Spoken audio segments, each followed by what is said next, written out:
यो टोली काफल टिप्न गएको थियो। काफलको बोट हेरेर मात्रै फर्कियो, तर काफलको दाना पनि चाख्नु नपाइकन अहिले वापस टु द रुम के कहाँ अरे अब जाँदैछौँ हामी। निवेश सर कस्तो लागिरहेको छ तपाईँलाई? काफल कति खानुभयो? खुसी होइन? काफल कस्तो रहेछ त?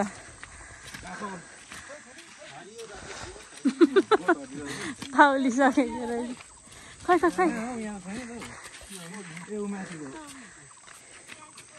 ऊ काफलको रुख चाहिँ त्यहाँ छ ऊ, तर फलेको चाहिँ फलिसकेको रहेछ, तर झरिसकेछ।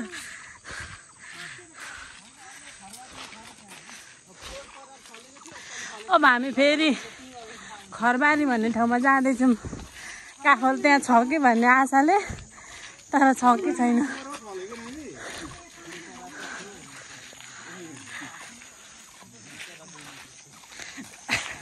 काफल देखाउने बहिनीहरू त्यहाँ हुनुहुन्छ होइन?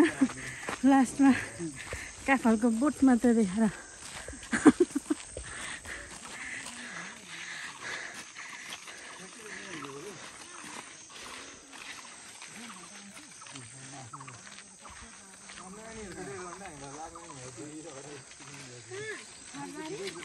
खरबारी जान कति घन्टा? 1.5 घन्टा? लु त्यसमा नजाउँ 1.5 घन्टा भन्दा।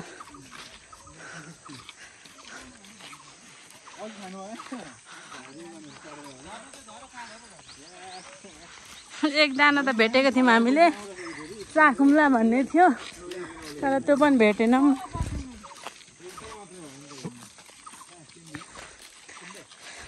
बालाई जिउ खुवाएको घाटै लाग्ने भयो कि क्या हो?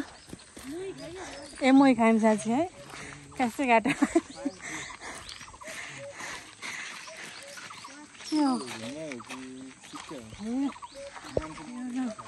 ए सुन्नु हुँदैन त्यस्तो।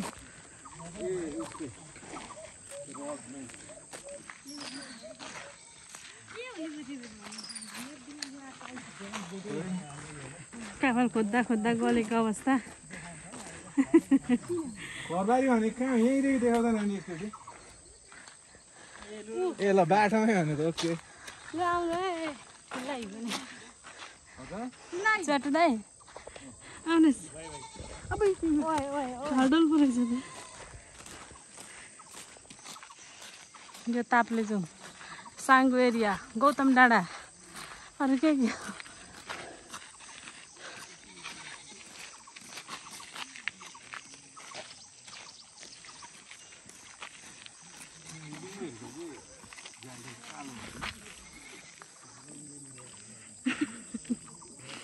थकित मुद्रामा काफलको आशले आउनुभएको, तर काफल नखाएपछि, काफल नभेटेपछि बोट हेर्नुभयो?